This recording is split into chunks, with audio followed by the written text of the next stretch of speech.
À première vue, ces Libanais continuent paisiblement leur vie, mais en réalité, la peur domine les esprits.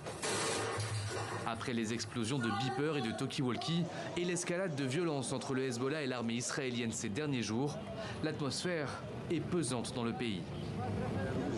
Dans l'ensemble, les gens ont peur. C'est la rentrée des classes et la demande de fournitures scolaires est faible parce que les gens craignent que les écoles ne ferment.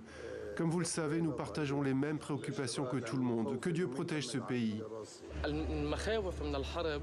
Nous avons le sentiment que le risque de guerre augmente de jour en jour et qu'il est très proche.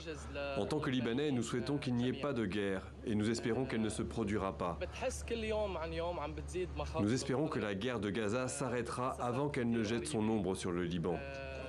Ici au Liban, beaucoup connaissent au moins une personne tuée ou blessée dans l'explosion des beepers et des talkie-walkie en début de semaine. Hier, Hassan Nasrallah a déclaré qu'Israël nous menaçait. Ils ont commencé par faire exploser les engins et nous ne savons pas ce qu'ils vont faire ensuite.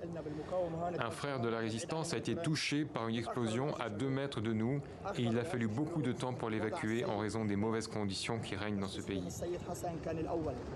Le Liban souffre en effet de plusieurs attaques depuis mardi, des agressions mortelles menées par Israël ou qui lui sont imputées.